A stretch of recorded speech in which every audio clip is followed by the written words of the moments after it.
বিজ্ঞানীসকলৰ মতে যোৱা 50 বছৰত পৃথিৱী পৃষ্ঠৰ উষ্ণতা অতি দ্ৰুতগতিত বৃদ্ধি পাই আছে। পৰিৱৰ্তিত এই উষ্ণতা বৃদ্ধিয়ে পৃথিৱীৰ বাবে এক অশনি সংকেত কঢ়িয়াই আনিছে।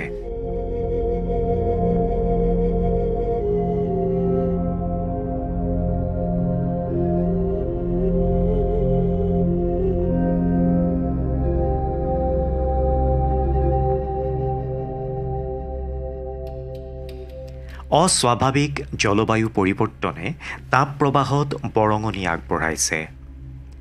গ্ৰীষ্ম প্ৰবাহে বিপদৰ আশংকাও বৃদ্ধি কৰে, যেনে স্বাস্থ্য সম্পৰ্কীয়, অৰ্থনৈতিক বিপদৰ আশংকা, মানুহৰ বৰ্ধিত মৃত্যুৰ হাৰ, খৰাং আৰু পানীৰ মানদণ্ড, বনজুই আৰু ধোঁৱা, বিদ্যুতৰ অভাৱ আদি।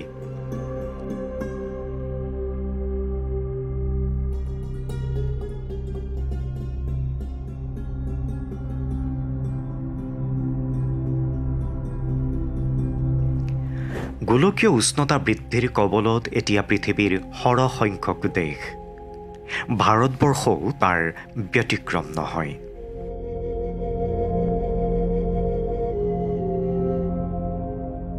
নমস্কাৰ প্ৰিয় দৰ্শক, DD অসমৰে বিশেষ অনুষ্ঠানলৈ আপোনালোকক স্বাগতম জনাইছোঁ।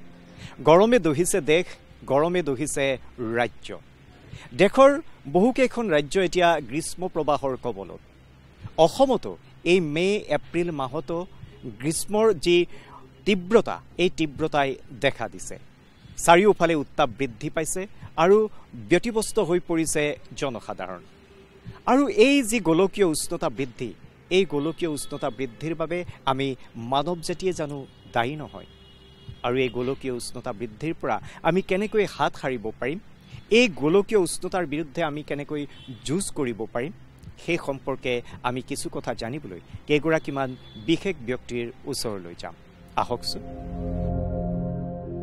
অসমতো গৰমৰ প্ৰকোপ দিনে দিনে বৃদ্ধি পাইছে। দৈনিক বৃদ্ধি পাইছে তাপমাত্ৰা।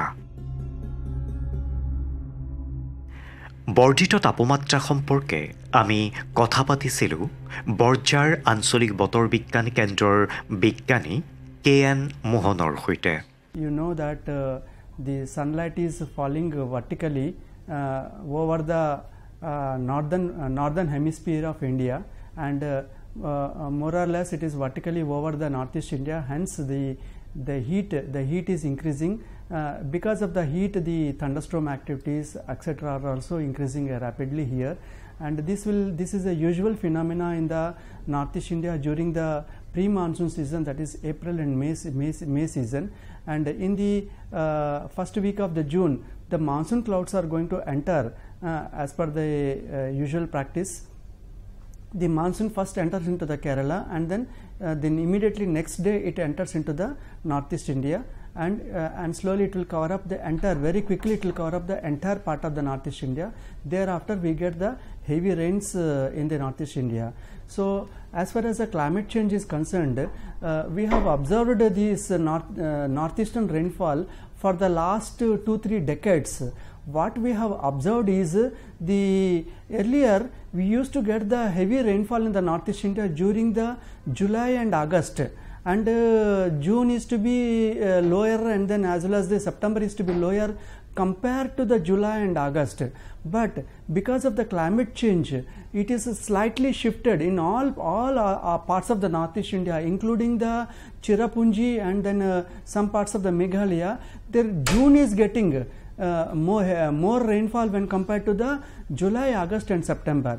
And later on, earlier we are not getting that much rainfall during the October season, but during the withdrawal phase we are getting the more and more rainfall here. That is the effect of the climate change happening.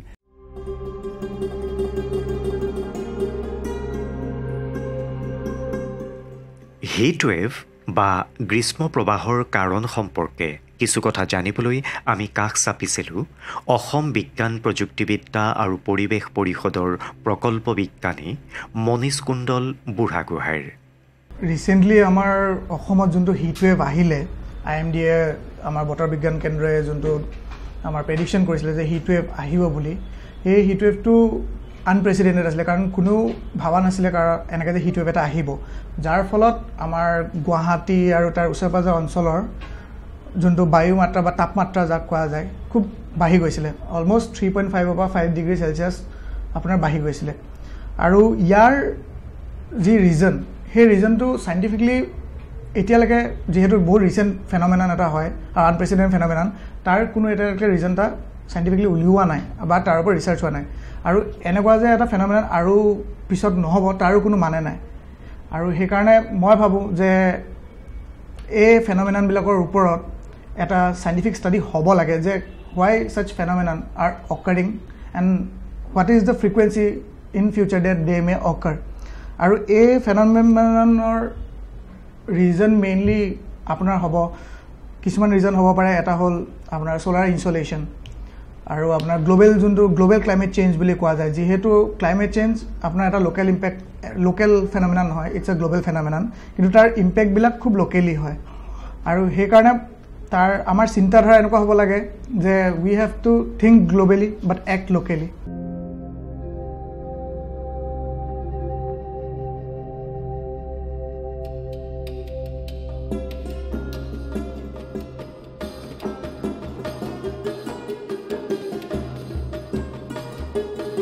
গ্ৰীষ্ম প্ৰবাহত বিপৰ্যস্ত সাধাৰণ জনজীৱন গৰমৰ পৰা পৰিত্ৰাণ পাবলৈ কোনোৱে গ্ৰহণ কৰিছে শীতল পানীয় কোনোৱে আকৌ কুঁহিয়াৰৰ ৰস ডাবৰ পানী চৰ্বত কোনোৱে হয়তো পিয়াহত আতুৰ হৈ মুখ গুজিছে পানীৰ টেপত শৰীৰ শীতল কৰি ৰাখিবলৈ কোনোৱে খাইছে তৰমুজ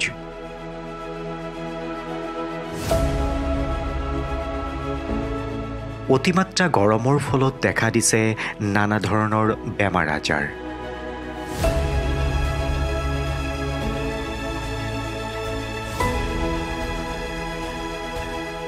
মই বৰ্তমান উপস্থিত আছোঁ গুৱাহাটীৰ 6 মাইল স্থিত GNRC হস্পিটেলৰ বহি বিভাগত আৰু মোৰ লগত এই মুহূৰ্তত আছে এই চিকিৎসালয়ৰ এগৰাকী মেডিচিন বিশেষজ্ঞা ডাক্তৰ ৰুঞ্জুন টেৰলপি আৰু তেখেতৰ পৰা আমি হিট ৱেভৰ সজাগতা সম্পৰ্কে কিছু কথা জানিবলৈ চেষ্টা কৰিম বাইদেউ আপোনাক আমাৰ অনুষ্ঠানলৈ স্বাগতম জনাইছোঁ বাইদেউ এতিয়াতো গোটেই দেশ জুৰি যেটো গ্ৰীষ্ম প্ৰবাহ হিট ৱেভ চলি আছে আৰু তাৰ প্ৰভাৱ অসমতো পৰিছে আৰু অসমত এতিয়া যি ধৰণৰ উষ্ণতা বৃদ্ধি পাইছে গ্লোবেল ৱাৰ্মিং যেটো প্ৰভাৱ পৰিছে অসমতো এতিয়া সাধাৰণ জনসাধাৰণ বা আমাৰ যিসকল বয়োজ্যেষ্ঠ লোক আছে এই সকলে এই হিট ৱেভৰ পৰা বাচি থাকিবলৈ পৰিত্ৰাণ পাবলৈ তেওঁলোকে কি ধৰণৰ উপায় অৱলম্বন কৰিব লাগিব চাওক মানে গৰমটো খুব বাঢ়ি গৈছে আৰু হিট ৱেভ মানে প্ৰায় দেখিছে বতাহ যোনটো দি আছে হেতুও গৰম আমি কি হয় এটো মুহূৰ্তত মানে কি হয় ৰ'দত তেনেকৈ থাকিব নাই স্পেশালি আপুনি কৈছে মানে বয়সীয়াল মানুহবোৰ তেওঁলোকে মানে খুব সোনকালে ডিহাইড্ৰেশ্যন হোৱা চান্স থাকে সেইকাৰণে আমি যিমান পাৰো মানে এই পিক টাইমত যোনটো টাইমত আপোনাৰ টেম্পাৰেচাৰটো বহুত বেছি থাকে এটো টাইমত যিমান পাৰো আমি যেন ৰ'দত তেনেকৈ নুলাও উলালে আমি যদি কিবা কাম থাকে ৰাতিপুৱা ভাগত কৰো বা সন্ধিয়া ভাগত যোনটো মানে ৰ'দটো কমি থাকে তেতিয়া গৰমটো কমি থাকে হেতু টাইমত আমি বাহিৰৰ কামবিলাক কৰো যিমান পাৰো আমি ভিতৰত থাকো আৰু পানী নিজকে ঠাণ্ডা ৰাখিবলৈ পানী তেনেকৈ খাই থাকো আৰু ঘৰতো মানে ফেন কাবাৰ যদি এসি আছে এসি নাথাকিলেও তেনেকুৱা নাই অলপ ৰ'দৰ পৰা বাছি খিৰকি দুৱাৰবিলাক খোলা ৰাখক যাতে আপোনাৰ বতাহৰ চলাচলটো থাকে আৰু ফেন সেন চলাই ৰাখক যাতে নিজৰ বডিটো আমি কুল কৰি ৰাখিব পাৰো তেনেকৈ কৰিলে মানে টেম্পাৰেচাৰটো আমি কমাই ৰাখিব পাৰিম নিজৰ বডিৰ হিট ষ্ট্ৰোক যোনটো হ'ব পাৰে নহলে খুব বেছি গৰমত যদি আমাৰ বডিটোৱে টেম্পাৰেচাৰ ৰেগুলেট কৰিব নোৱাৰে তেনেকুৱা হলে হিট ষ্ট্ৰোক হোৱা চান্স থাকে সেইকাৰণে যিমান পাৰে এই পিক টাইমত একেবাৰে ৰ'দটো যেতিয়া পিক থাকে টেম্পাৰেচাৰটো হাই থাকে হেতু টাইমত আমি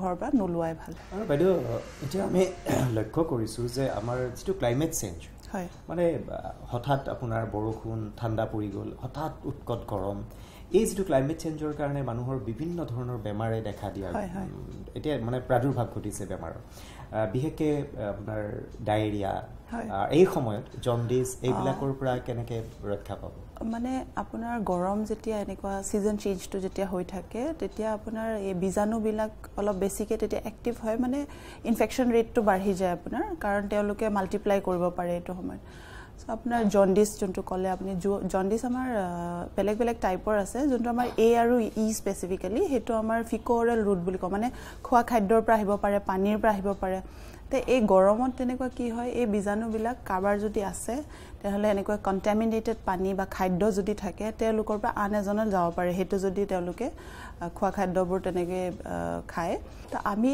জণ্ডিছৰ পৰা বাচিবলৈ খোৱা খাদ্যটো খুব চাব লাগিব চাফ চিকুণ মেইনটেইন কৰিব লাগিব হাইজিন মেইনটেইন কৰিব লাগিব হিট ষ্ট্ৰোক যদি হয় হিট ষ্ট্ৰোকটো আমাৰ বডিয়ে মানে টেম্পাৰেচাৰটো আমাৰ একচুৱেলি এটা টেম্পাৰেচাৰ মেইনটেইন কৰি ৰাখে বডিয়ে সেইকাৰণে খুব গৰম পৰিলে আমি ঘামি যাওঁ টেম্পাৰেচাৰটো তেতিয়া যেতিয়া ঘামটো শুকাই যায় তেতিয়া আমাৰ কুল হৈ যায় ঠাণ্ডা লাগিলে আমি কপো তেতিয়া আমাৰ শিভাৰিং প্ৰচেছটো আমাৰ টেম্পাৰেচাৰটো বঢ়াই দিয়ে বডিত হিট ষ্ট্ৰোক হ'লে কি হয় টেম্পাৰেচাৰটো মানে ইমানেই বেছি হৈ গ'ল বাহিৰতে যে ভিতৰৰ পাৰ্টটো বাঢ়ি গ'ল ৰেগুলেট কৰিব নোৱাৰিলে বডিটোৱে তো তেনেকুৱা হ'লে মানে হিট ষ্ট্ৰোক হ'লে মানুহ বেহুচ হ'ব পাৰে আনকনচিয়াছ হ'ব পাৰে টেম্পাৰেচাৰটো বহুত বাঢ়ি যোৱাৰ কাৰণে আমাৰ ব্ৰেইন ডেমেজ হ'ব পাৰে আনকনচিয়াছ হোৱাৰ পিছত এইবিলাক হয় আপুনি কৈছে কাৰ্ডিয়েক মানে আমাৰ ইৰেগুলাৰিটিছ আহি যাব পাৰে মানে আমাৰ যোনটো ইলেক্ট্ৰিকেল যোনটো আমাৰ ষ্টিমুলাছবিলাক থাকে সেইবিলাক অলপ ইফাল সিফাল হ'ব পাৰে যোনটোৰ কাৰণে মানে কাৰ্ডিয়েক এৰেষ্ট টাইপৰো হ'ব পাৰে ষ্ট্ৰোকৰ কথা ক'লে হয় হিট ষ্ট্ৰোক যোনটো হয় সেইটো কাৰণ ব্ৰেইনটো ডেমেজ হয় বুলি কৈছোঁ সেইটো হ'ব পাৰে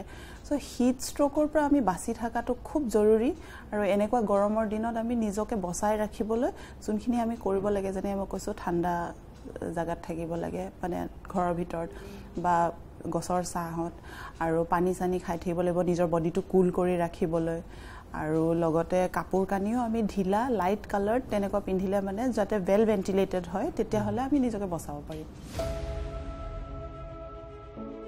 শিশুসকলক অতিমাত্ৰা গৰমৰ পৰা বচাই ৰাখিবলৈ আমি কি ধৰণৰ ব্যৱস্থা গ্ৰহণ কৰিব লাগিব আহকচোন চিকিৎসকৰ পৰা জানো ইয়াৰ প্ৰতিকাৰ তো শিশু বিভিন্ন বয়সৰ হ'ব পাৰে যদি সৰু শিশু হয় মানে 1 বছৰৰ সৰু বা নিউবৰ্ণ তেনে ক্ষেত্ৰত হিটৰ মানে গৰমৰ কাৰণে ডিহাইড্ৰেশ্যন হৈ যাব পাৰে শিশুটো যদি সময়মতে গাখীৰ খাই নাথাকে টাইম টু টাইম তেনেহ'লে হিটৰ কাৰণে বা বেছি যদি কাপোৰ বহুতে কি ভাবে সৰু শিশু হ'লে ঠাণ্ডা লাগিব পাৰে গতিকে ঠাণ্ডা লাগিলে মানে অলপ বেছি কাপোৰ দি দিয়ে তেনে ক্ষেত্ৰত কি হয় আপোনাৰ শিশুটিৰ মানে ডিহাইড্ৰেশ্যন হৈ পেলাই হাইপাৰথাৰ্মিয়া হৈ যাব পাৰে বিশেষকৈ নৱজাতক শিশুবিলাকৰ তাৰপিছত কি হয় আৰু এটা বস্তু কি আপুনি যদি টাইম টু টাইম গাখীৰ খাই থাকে আৰু পেচাব কৰি থাকে বিশেষকৈ শিশুটি কাৰণ কিমান মানে পানী পাইছেনে নাই আমি কেনেকৈ গম পাম শিশুটি পেচাব কৰি আছেনে নাই ৰেগুলাৰ সেইটো চাব লাগে আৰু পেচাবৰ ৰংটো চাব পেচাবৰ ৰংটো যদি বেছি হালধীয়া হৈ গৈছে তেনেহ'লে কি হৈছে ডিহাইড্ৰেশ্যন আছে গতিকে সিমানখিনি পানী খুৱাব লাগিব যদি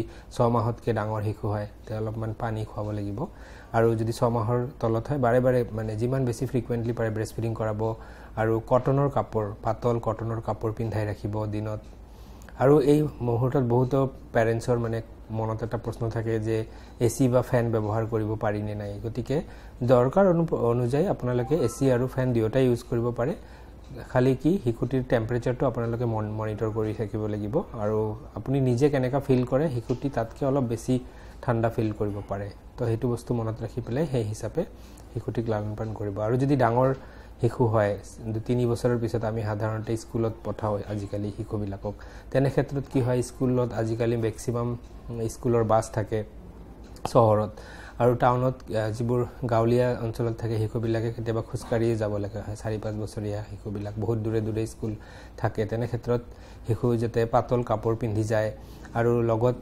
পানীটো লগত দি দিব এটা মানে বটলত যাতে যাওঁতে পানী খাই যায় বিশেষকৈ সেইখিনি সময় বহুত এটা মানে ৰিস্কি থাকে তাৰপিছত স্কুলৰ ভিতৰত স্কুলৰ যিটো কোঠা থাকে তাতে মানে ভাল বতাহ মানে যাতে চলাচল কৰি থাকে তেনেকা এটা এনভায়ৰনমেন্ট হলে ভাল আৰু স্কুলত ডাঙৰ গছ-গছনি থাকিব লাগে ৰুব লাগে তেনেকা থাকিলেও আমাৰ পৰিৱেশটো যদি ভাল হয় মানে বাতাবৰণটো যদি শিশুৰ কাৰণে ভাল হয় সেইটো চাব লাগে মই বৰ্তমান উপস্থিত আছো গুৱাহাটীৰ এখন ব্যস্ত খেলপথাৰত য'ত কণ কণ ল'ৰা ছোৱালী কিশোৰ সকলে তেওঁলোকে ক্ৰিকেট খেলি আছে, ফুটবল খেলি আছে আৰু এই ক্ৰিকেট খেল ফুটবলৰ এগৰাকী প্ৰশিক্ষক বৰ্তমান আমাৰ লগত আছে। আমি এই যে উষ্ণতা বৃদ্ধি, গৰমৰ প্ৰকোপ বৃদ্ধি, এই সম্পৰ্কে তেখেতৰ পৰা কিছু কথা জানিবলৈ চেষ্টা কৰিম। আপোনাক স্বাগতম জনাইছোঁ আমাৰ অনুষ্ঠানলৈ। এই আমি দেখিছোঁ যে এই সৰু সৰু ল'ৰা ছোৱালীবিলাকে ইয়াত ক্ৰিকেট খেলি আছে, কিন্তু গৰমৰ কাৰণে সিহঁতক খুব ভাগৰুৱা মানে অনুভৱ কৰা দেখিবলৈ পাইছোঁ। এই যে অসমতো বৰ্ধিত যি উষ্ণতা বৃদ্ধি, ইয়াৰ কাৰণ বা ইয়াৰ প্ৰভাৱ ইয়াত পৰিছে নেকি, আপুনি কি ক'ব? নিশ্চয় পৰিছে। এতিয়া আমি ফিল্ডত আজি আমাৰ যথেষ্ট ছায়া আছিল, আগতে বহুতখিনি গছ আছিল মানে আমাৰ ছাৰাউণ্ডিঙত, কিন্তু এতিয়া বহুতখিনি গছখিনি কাটা গ'ল, সেইটো কাৰণে আমাৰ ছায়াটোও কমিল, সেইটো কাৰণে হিটটো বেছি পৰে। আৰু আপোনাৰ যিমান দেখিছে পলিউশ্যন, যেনেকুৱা গাড়ী যি ধৰণে ওলাব লগা হৈছে আজিকালি, ইমান পূৰা ৰাস্তা জাম হৈ থাকে, ইমান পলিউশ্যন থাকে।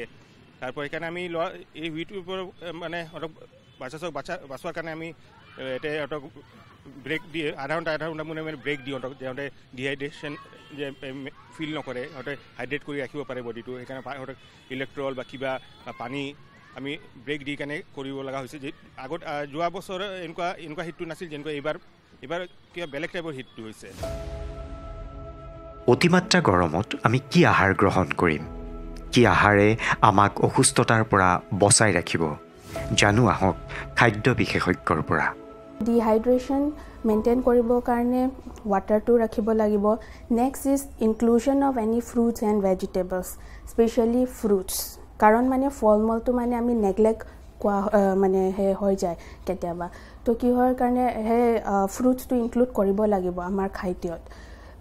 ফ্ৰুটছ পৰা আমাৰ সেই সৰু সৰুবোৰ নিউট্ৰিয়েণ্টছ আছে, যেনেকৈ ভিটামিন চি আছে, ভিটামিন B12 আছে, আৰু ফাইবাৰ কণ্টেণ্ট বহুত আছে। যেনেকৈ ফৰ এক্সাম্পল ৱাটাৰমেলন, এতিয়া আমৰ ছিজন আহিছে, আম খাব পাৰে। এতিয়া ৱাটাৰমেলন আছে, ৱাটাৰমেলন জুচ খাব পাৰে। তো সেইবিলাক এনেকুৱা different types of fruits containing মানে more water and more fibres. So' এনেকুৱা টাইপ অফ ফ্ৰুটছটো আমি ইনক্লুড কৰিবহি লাগিব to maintain the hydration and to make our body cool, ঠাণ্ডা ৰাখিবৰ কাৰণে। গৰ্ভৱতী মহিলাসকলে গ্ৰীষ্ম প্ৰবাহৰ সময়ত অতি সাৱধানে থকা উচিত। গ্ৰীষ্ম প্ৰবাহৰ সময়ত তেওঁলোকৰ কৰণীয় কি? হিট ৱেভছ যেতিয়া আহে বা গৰম দিন পৰে, তেতিয়া তেওঁলোকৰ শৰীৰত কি পৰিৱৰ্তন হয় বা তেওঁলোকৰ গৰ্ভৱতী অৱস্থাত থকা তেওঁলোকৰ বাচ্ছাটোৰ ওপৰত কি প্ৰভাৱ পৰে।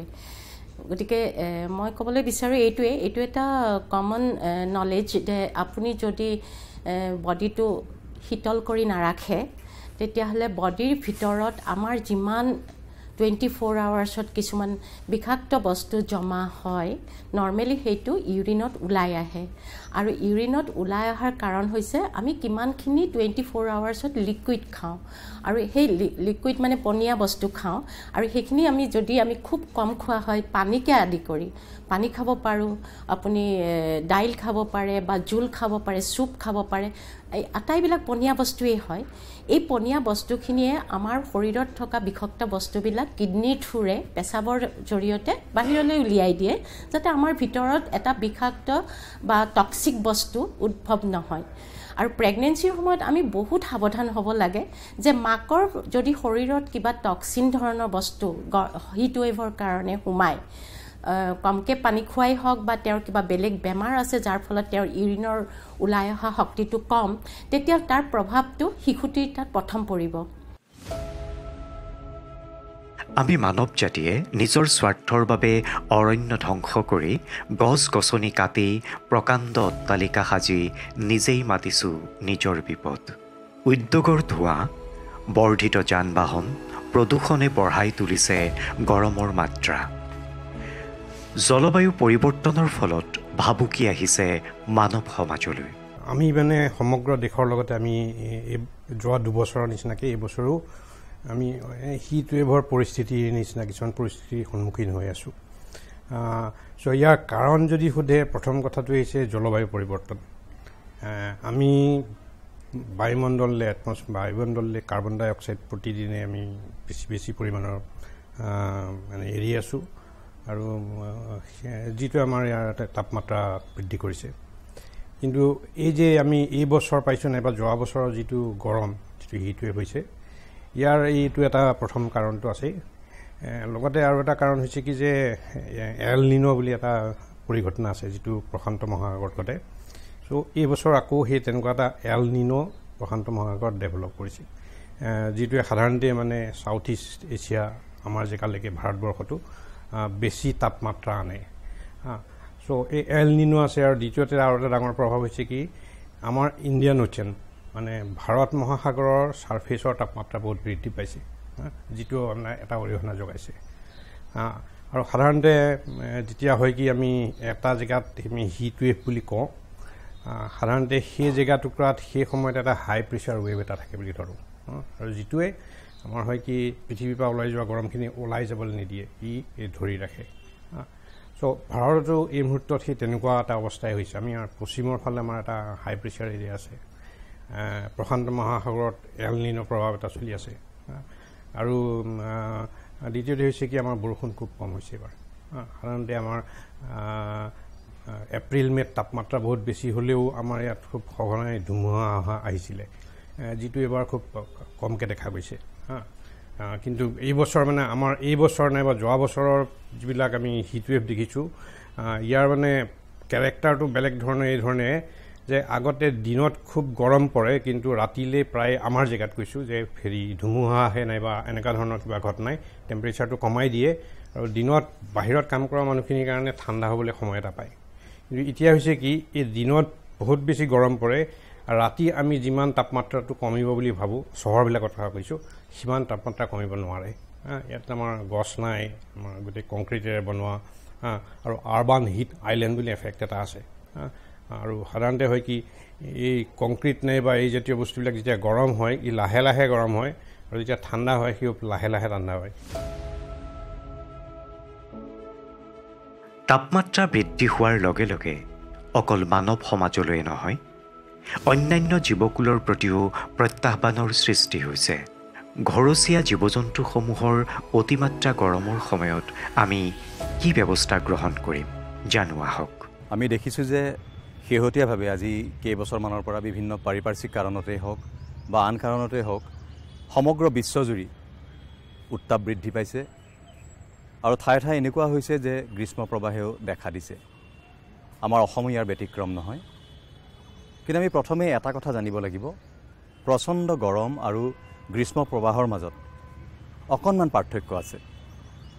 এতিয়া গুৱাহাটীত আজি আমি গৰম পাইছোঁ, কিন্তু গুৱাহাটীৰ যদি সৰ্বোচ্চ তাপমাত্ৰা আমি চাওঁ তেতিয়াহ'লে 3 মে'ত সৰ্বোচ্চ তাপমাত্ৰা আছিলে 34.6 ডিগ্ৰী চেণ্টিগ্ৰেড। কিন্তু আমি যদি গ্ৰীষ্ম প্ৰবাহৰ সংজ্ঞা হিচাপত চাবলৈ যাওঁ তেতিয়াহ'লে যিকোনো এখন ঠাইৰ তাপমাত্ৰা যদি একেৰাহে 2 দিন ধৰি 45 ডিগ্ৰী চেণ্টিগ্ৰেডৰ ওপৰত থাকে, তেতিয়া আমি সেই অঞ্চলটো গ্ৰীষ্ম প্ৰবাহত আক্ৰান্ত হোৱা বুলি ক'ব পাৰোঁ। গৰম বা গ্ৰীষ্ম প্ৰবাহৰ ফলত যিদৰে মানুহৰ স্বাস্থ্যত প্ৰভাৱ পৰে, মানুহৰ স্বাস্থ্যত চাপ পৰে, ঠিক একেদৰে পশুধন বা পোহনীয়া চৰাই চিৰিকটিও ইয়াৰ ব্যতিক্ৰম নহয়। মানুহৰ দৰেই পশু পক্ষী বা চৰাই চিৰিকটিও প্ৰচণ্ড গৰমত যথেষ্ট চাপত থাকে। এতিয়া যি পৰামৰ্শৱলী আগবঢ়াইছে আমাৰ কেন্দ্ৰীয় পশুপালন বিভাগে, সেই পৰামৰ্শৱলী অনুসৰি আমি ব্যৱস্থা ল'ব লাগে। আৰু প্ৰথম কথা হ'ল প্ৰচণ্ড গৰম বা গ্ৰীষ্ম প্ৰবাহত কেনেধৰণৰ পশুধন সহজতে আক্ৰান্ত হয়। পোৱালি জীৱ জন্তু আক্ৰান্ত হয় সহজতে, ক্ষীৰতী জীৱ জন্তু সহজতে আক্ৰান্ত হয়, আৰু যিবিলাক জীৱ জন্তুৰ শ্বাস প্ৰশ্বাসজনিত সমস্যা আছে তেনেকুৱা জীৱ জন্তু সহজতে আক্ৰান্ত হয়। আৰু মূল কথা হ'ল আমাৰ যেনেকৈ পিয়াহ লাগে, প্ৰচণ্ড গৰমত পিয়াহ বৃদ্ধি পাব। এটা সৰু উদাহৰণ ধৰক, আপোনাৰ গাইজনীয়ে যদি 10 লিটাৰ গাখীৰ দিয়ে দৈনিক, তেতিয়াহ'লে প্ৰতি 1 লিটাৰ গাখীৰৰ বাবে 2.5 লিটাৰকৈ বিশুদ্ধ খোৱা পানীৰ প্ৰয়োজন। গতিকে 10 লিটাৰ দৈনিক গাখীৰৰ উৎপাদন দিয়া গাই গৰু এজনীক, মই গাই গৰুৰ উদাহৰণটো দিছোঁ, আন জীৱ জন্তুৰ ক্ষেত্ৰতো তেনেধৰণেই হ'ব। 10 লিটাৰ দৈনিক গাখীৰৰ উৎপাদন দিয়া গাই গৰুক আপুনি অতি কমেও 25 লিটাৰ বিশুদ্ধ খোৱা পানী দৈনিক যোগান ধৰিব লাগিব। ছাঁৰ ব্যৱস্থা থাকিব লাগিব, আৰু য'ত জীৱ জন্তুক ৰখা হয় তাত বতাহৰ চলাচল ভাল হ'ব লাগিব।